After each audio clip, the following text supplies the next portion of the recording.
Welcome to The Road Reflected with Nicole Wakeland. Automotive from the lighter side. That means cars, but also cookies, coffee, and pie. Up first, what's Nicole behind the wheel of this week? Okay, this week, it's all about $100,000 cars. Everybody got them. Ooh, are we in Miami? We're not in Miami, but we do have the $100,000 cars, which is very weird because A, that's not the kind of car I normally get, and B, like two of them I've got right now to talk about is even more unusual. It has been an abundance of riches. Yes, an abundance of riches. So the first car that I have is a 2023 Genesis G90 2.5T. Oh, wait, 3.5T.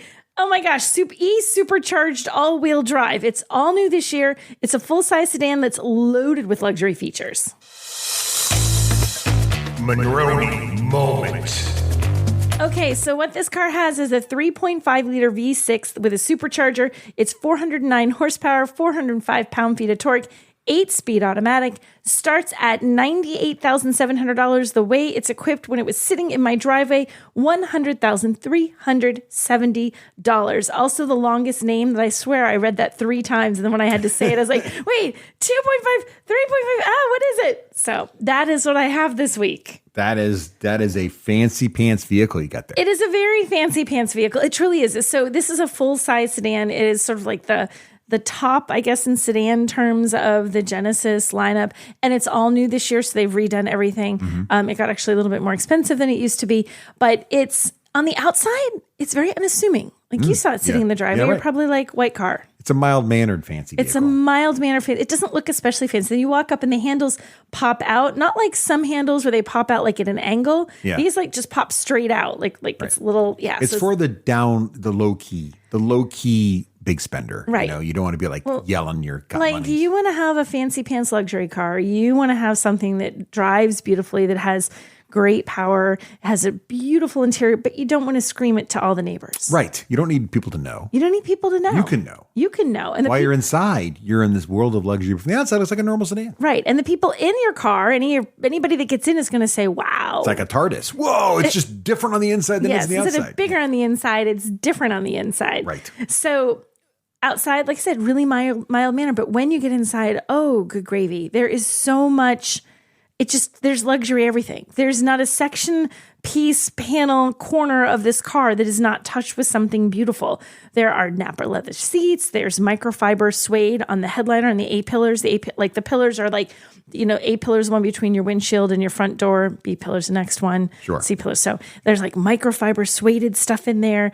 The seats have massage, like 90,000 way massage to get your back all comfy in a long trip. They're heated. They're ventilated. The rear seats are even heated. So it's not like rear passengers are left out. Nice. And I don't think you've seen this yet because you haven't had a chance to ride in this car very much.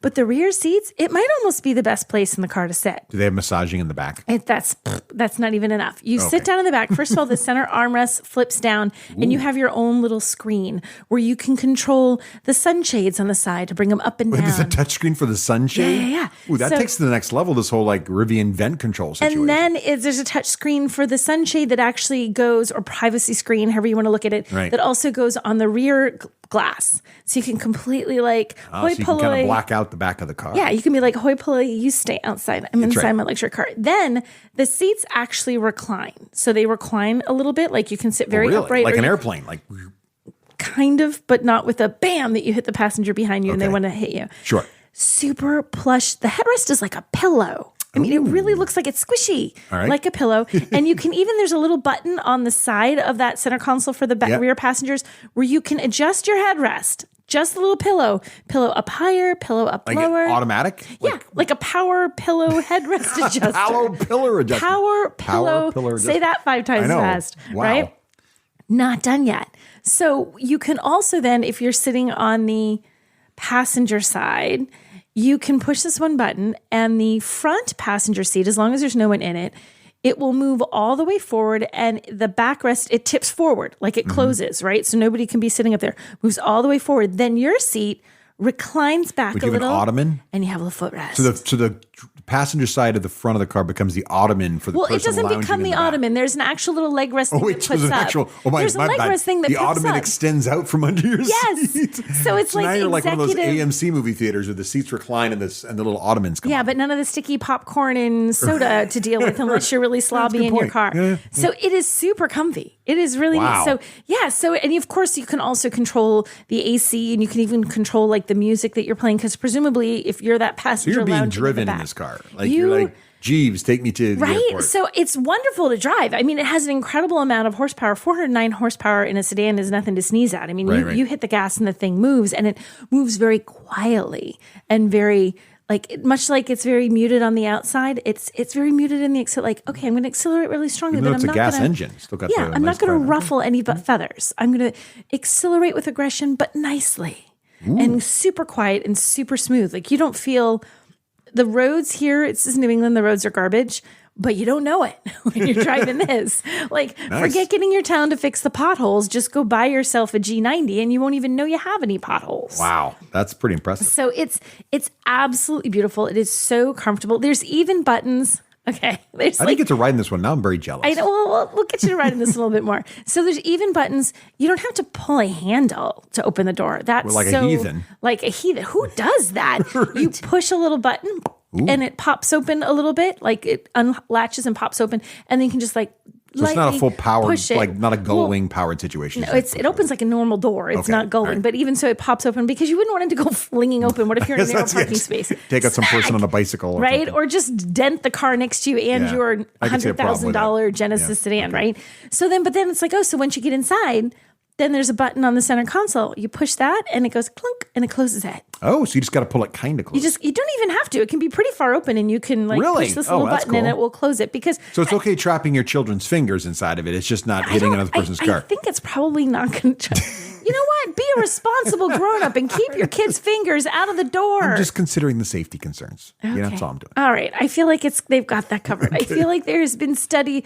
Please, Genesis, tell me you looked at this stuff. Don't put your fingers in a door. Don't put your fingers in a door, people. Yeah, pro tip. So this feels like a luxury car. And the thing is, people don't think of Genesis.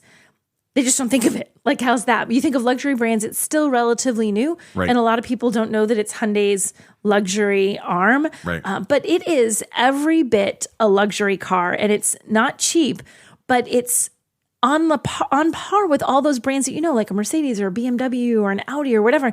And in some cases, it's better. In some cases, to a certain degree, you're getting so much content. Like, it's $100,000. It's not cheap. But $100,000, you might have to spend $120 to get all this stuff. $110. Well, the backseat alone is like crazy. The backseat is crazy. Now, what about the front though? Like, is there like a Bang & audio system here? There is a really cool audio system in here. It has it has fantastic audio. It even has, this is great. It has little tweeters in the dashboard, and they go. Sink down in there when you turn on the car. They go. Boop, that's just cool. Do they spin when they come up? Like zoop. I don't think they spin. I don't remember them spinning. Somebody spins. I don't think they spin. I think they just lift up and pop up. As I'm remembering, like a lawn sprinkler, but it sprays music. I don't know. Okay, I'm sure the marketing people would love that. Let's just say it's like a lawn sprinkler, but with music. This is why I'm not a marketing. Marketing is not your thing. No. So there's so the Bang & Olufsen audio system is amazing. I also really like. The wireless charging. I know every car has wireless charging, no big deal. Pretty much. But the thing is, it depends how it's done. Like most of the time, it's a flat pad that just sits flat. Right? This one, it's at an angle, so it's not straight down, but you're putting your phone like up and down, not like what am I trying to say, like landscape mode. You're putting it horizontally in there. Vertical. You put it in vertically. So you put it in, and it sits in a little pocket thing, and it's snugged in there. I have a really hard time keeping my phone charging because it seems like if you go around a corner, it slides a little bit. Yeah, it always slides off the charger, and then you're not getting any juice. The way this one, it's like the best. It sounds like such a little thing. Does it hug your phone? It hugs my phone because my phone's a hug. It's a phone hugger. Little chug of electricity. Charge up, little phone. Hug. So I love that. That's a nice thing. So, but one of the things that I don't like, though, is it has...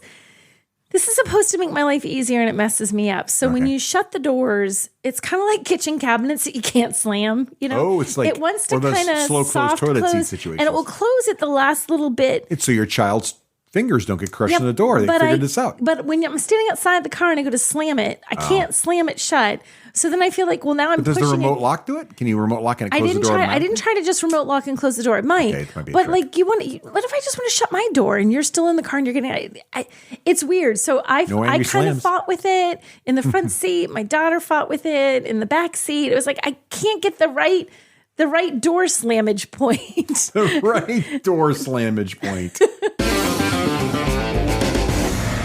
Okay, everyone, if you like what you're hearing so far, then go ahead and hit that like button and subscribe either on YouTube or your favorite podcatcher of choice. Okay, but guess what we have? Another $100,000 car.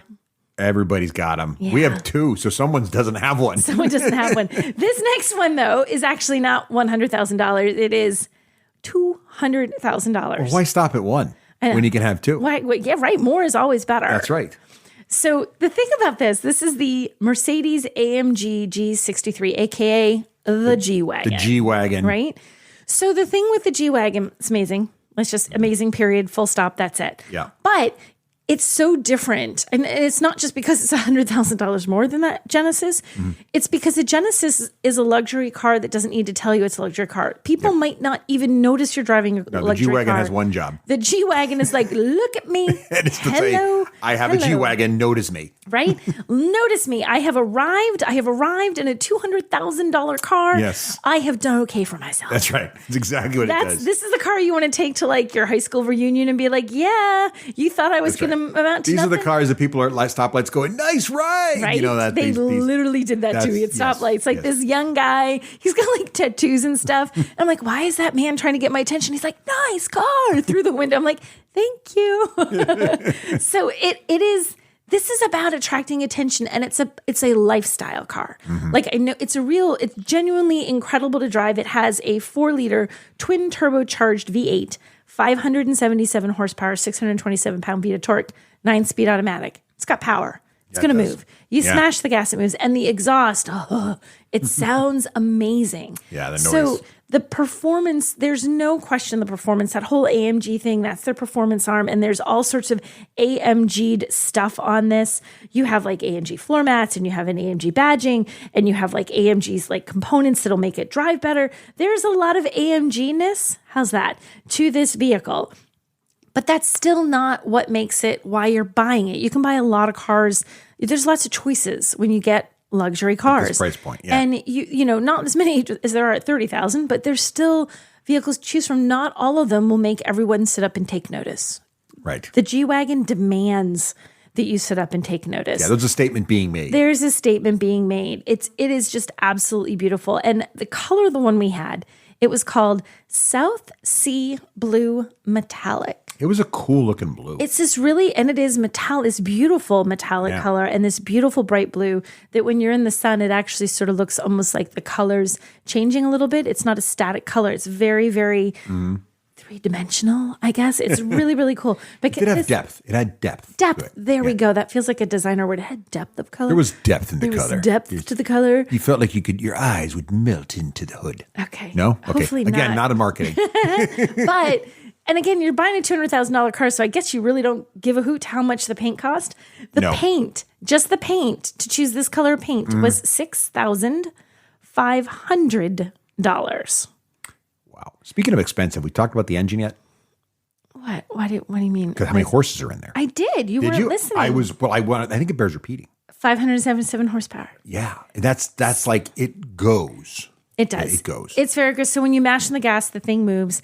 It doesn't matter whether you're trying to accelerate up to highway speed to get onto ramp. You need a little extra power because you want to pass the slower moving people in the less cool cars than yours on the highway. That's right. You can do that. But the only thing that I would note, it's not on the highway. It's shaped like a toaster. It's a giant square. It's a brick on perfect wheels. little square. Yeah. So it kind of drives a little bit like when you're at highway speeds, you get a lot of noise. Like you hear the wind noise, but you're driving a $200,000 toaster now. I would still take it. I still loved it, but it's not like, I almost feel like it's not super road trip friendly. Like you wouldn't necessarily want it because it is a little bit, that would wear on you. It's a lot, but it's got a lot of storage. I mean, it fits a lot of stuff. It does. I mean, it is. And if you're on a road trip, you want to be comfortable. Yes. And I feel like this car's got you covered on comfort. It is definitely super comfortable. Like it doesn't matter whether you're sitting in the front seats or you're sitting in the rear seats, and it looks gorgeous. Like this one had platinum white leather seats that had. There was this G manufacturer interior package, and it gives you Napa leather on the dash and diamond stitch seats with a little metal, teeny tiny little metal AMG badge on it. There's massaged, heated, and cooled front seats. I mean, whatever it is you want. You're too hot, you're too cold, your back aches, they've got you covered. Or you're differently temperatured than the person next to you. Right. You can make this exactly what you want. And I love the ambient lighting in this thing. The ambient lighting is totally underrated. You stick. It is underrated. It's like, oh, should we put it in all the cars? It should be even the affordable cars. Just throw it in there. It just makes a car look neat, and it's if you can have it on a gaming rig, you can put it in your car. Right. Like people put it under their cars, like when they trick out their cars, right? Like the ground effect lighting. I want that, but I want it in my car all the time. Right. I want my car to glow. I want to be able to control it by mood, and I kind of want it to change based on the music I'm playing. Some of them do. One Mercedes we had a Mercedes. Did. I swear to God, the Mercedes was like driving a discotheque. This cannot be The lights safe. would pulse, and maybe it was in the G-Wagon too. We didn't play with it, but it lights would pulse in time with the music. And it would even change tone based on the mood of the music. Was crazy. Or the drive mode. You'd be like aggressive rock and roll. It'd be like all red. And I kind of feel like, like the cars, it's like, I'm sorry, you can't connect to your Bluetooth device while driving, but you can make your interior look like a discotheque. Right. What? Like, I don't understand. We were laughing about that today, where there were some things like you can mess around with all these features. It was like, go in here, recite a memo and send it to your friend, but do not try and do something with your phone. Don't pair your phone while driving. Okay. Especially if you're the passenger, God forbid. Right. It's like she's riding in the passenger seat. Right. So the one thing that I picked on, and I picked on this online when I shared a little video on my social media on TikTok, and I shared it on YouTube, was there's an analog clock. Now, it's at the very bottom of the center stack, and it's maybe, an inch in diameter? Am I exact? Maybe? Whatever it is too big. Okay, so it's a tiny little analog clock, and I'm terrible because I've forgotten the name of the company, but it's like a partnership with Mercedes, and it's like, it's not like Rolex. It's like a company that I something. Shoot, it's a partnership. Okay. But fancy clock, right? Why? So you've got the little tiny clock that is so low that to read it as the driver, I kind of had to like lean back in my seat, and I can't even, I'm looking down on it. I'm actually not looking at it. But you have a digital time in your infotainment screen. You have a digital time in your instrument cluster. Someone said, well, what if the car is off? I'm like, okay, if you're sitting in your car and it's off, what do you probably have in your hand? Your phone, which also has the time in it. But what is permanently attached to many a wrist? A watch. Your watch. I'm like, why do we have this little clock?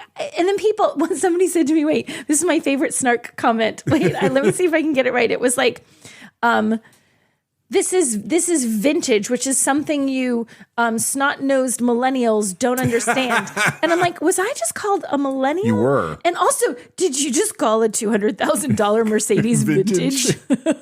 Look, can we just all agree? Because I'm with you 100% on this whole analog clock thing in cars. First of all, the millennials can't read them. So first of all, not a problem. Second of all, just to establish we're not millennials. They did not actually teach our slightly older than millennial children how to use an analog clock in school. No, it's not even taught in school. You can't even pick up that the in kids. cursive. So it's not, Go talk to the school system. But second, to your point, there's real estate on these cars. It's so valuable. Right? Every square inch matters. It's either there to make you feel calm or it's there to have a function. And sticking an analog clock anywhere in a vehicle produced after 2010 is just not acceptable. I know that they're saying it's supposed to look like, and I get it, and it's a luxury car thing. You're not going to find it in a Well, let's go back to Corolla. the Genesis for a minute. The Genesis and the other cars like that don't have the clocks, right? I don't think it had a clock. No, I don't think and they look much more modern.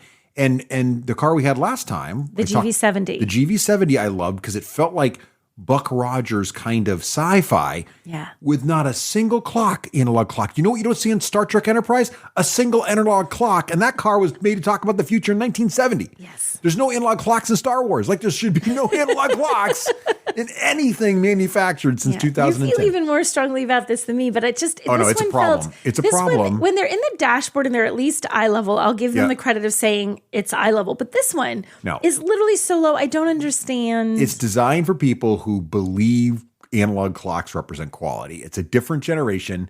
And if they want to sell this car, obviously the young people were yelling at us saying how great this car looks. So Yes. they're not having a problem with it. But Right. the analog clock is It's a weird just stupid. thing. But then I Just wonder, stupid. okay, so you're buying a $200,000 car. Mercedes can custom things. I bet you could have them yank it out. I'm spending $200 grand in a got car. that kind of money, it should be like, you know how some people get cars custom built with ashtrays now because they don't have, or And cars you custom can. built with their own. In yeah. some cars, like I want to say it was Rolls Royce or something. They were saying that most people pull the clock out and they put in some like Right. Rolex or whatever fancy car like clock onto there. But then it's like sort of almost like front and center. And then if it said Rolex, I'd be like, I get it. You're trying to show off yet again. Yeah, at least that if it you was a have. Rolex or something. But or in Omega. general- Yeah, no. In general, it's not. Yeah, I'm anti analog clock. However, it is still glorious and over the top. And if I had money to burn, this is how I would set it on fire. Yes, I agree with you, but I think there's, if we're going to go that crazy, I would spend the extra money to remove the analog clock and put something else cool there. Okay, fine. Hey, wait, did we just drive by a bakery? Never drive by a bakery. And I was actually home for a little bit more this week than I normally am. I didn't have to go out on the road and What'd you drive. do for bakeries? So I went to my favorite local thing and I put cookies in all my videos because cookies are amazing. Cookies should be in everyone's videos. So my favorite cookie place is actually a chain, Crumbl cookies, which are all across the country. They make cookies that are really meals. And ask me how I know. You could eat one, it could fill you up, and you'd be like, maybe I don't need dinner now because I just Crumbl had a is a cookie. meal. Yeah. And it's a problem because you really should only eat not even half a Crumbl cookie. You should eat a quarter of a Crumbl cookie. A bite? A quarter of a Crumbl cookie is kind of the equivalent of the grocery store's largest chocolate chip cookie. Just a quarter of Crumbl. And they're all different flavors. There's 6, I think there's 6 every week. Yes. And 2 of them are always the same, but 4 of them change. So it's not just like you can be like, well, I had that last week. I'm like, oh, I had that last week, but didn't have that one last week. And not only do they taste amazing, they look amazing. Like if it's supposed to be a milkshake cookie, which they have this week, it has a little pirouette cookie in there that makes it look like a straw. And I don't know how they do this magical thing. Yes. But most time when you get a really large cookie, Yeah. like we've enjoyed Gideon's cookies, for Yes, example, down in Florida. down in Disney, they have them there. Yes. And I'm sure Gideon's are elsewhere. The problem, my only ding against Gideon's, because I do enjoy them, is that the center of the cookie is not quite cooked all the way because it's such a big cookie. Somehow Crumbl. Some people complain about Crumbl, but I think I don't think Crumbl has that problem, I think though. because it's very often warm. So depending on the cookie, you get a cold cookie, and Yes. it holds its shape Crumbles are 'cause still it's cold. soft and warm They're in the hot, middle, so or they put a filling in there, right. which is also going to so be soft. it's not solid because either there's a squishy filling that's supposed to be Right. squishy, or it just came out of the oven. But other so cookies it's are kind melting. of, you can tell they're still dough. Yeah, no, And these are Crumbl cooked. These are really good. So I always put a Crumbl cookie when I'm home in my. That's how you know my home car because it always has a Crumbl cookie. Yeah, and the other thing about Crumbl is they always, if they're supposed to be warm, they're served warm. Yes. And if they're supposed to be chilled, they're served chilled. Like really, truly chilled. Doesn't matter when you go, it's always a warm cookie or a chilled cookie. It's never like just sitting in the room. It's never random. It's room like fresh temperature baked for cookie. you, basically. Yes. Yeah. They're the best cookies. I love those. They really are. So- but the marketing on Crumbl is the key. Yeah. Because what they do is they don't tell you which cookies. Like they have like only 2 standard cookies, and then every Monday Yes. you got to tune in. Right. Or is it Sunday night? So, well, I think it's Monday normally because they're closed on Sundays. Yeah. They're like Chick-fil-A. They close on Yeah. Sundays, but they're open the rest of the week. And they have a chocolate chip cookie all the time and an iced cookie, like a sugar cookie with frosting on top. Yes. They always have those, but the rest of them change, and you don't know what they're going to be. And they can be crazy. What's the craziest flavor you like? I don't know. I'm really all about this chocolate milkshake cookie this week. We haven't tried it yet, so we don't know. What would you get last week that you liked? What did I get last week? Oh, there was a strawberry one. It was like a strawberry cheesecake dealio. Strawberry cheesecake one is good. week. They have a strawberry shortcake one. And sometimes they have a mystery cookie, and that's when it's the best. They've had because this. Yeah, go ahead. I feel like the mystery cookie is a way for Crumbl shops across the country to be like, you didn't sell cookie X, go make more of cookie X, whatever your cookie X is, And wherever the mystery you are. cookie varies by shop. Right. So you got to go look up on the little online menu. Yes. Each shop that's near So you. We have 2, which is dangerous. We have 2, so you have to look and see, like, what does the first shop have as their mystery cookie, and what's the second shop has as their Yes. mystery cookie. And if you want both mystery cookies, you actually have to go to 2 Crumbls. 2 different shops. I am not above doing that during the course of the week. But the flavors, I mean, they put all kinds of crazy toppings on them. There was that peanut butter one. Yeah. That was fantastic. I forget what else was in there besides They peanut also butter. do a lot of Was it stuff. peanut They're butter chocolate. They do all these really rich chocolate cookies. Yeah, if you see a Crumbl chocolate, just go. Because they're not like Always good. some Double chocolate chocolate. cookies are like just a dark color. They're like fudge color. These are almost that like chocolate that looks like, I think it's Verona chocolate is how you say it. It's like a Yes. black. It's so dark. They're almost, oh my gosh, they're the best chocolate. They really are cookies. the best cookies. And they do some seasonal ones too. So you get some fun stuff at Christmas. You get some fun stuff at Thanksgiving and Easter. And they put little turkeys or little bunny rabbit things on it.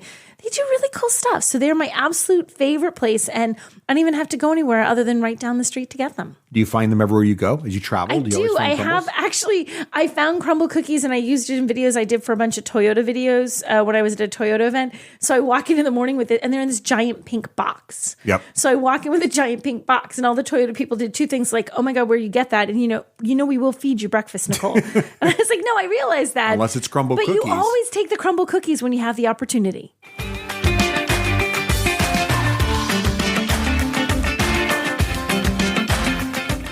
Thanks for listening to The Road Reflected.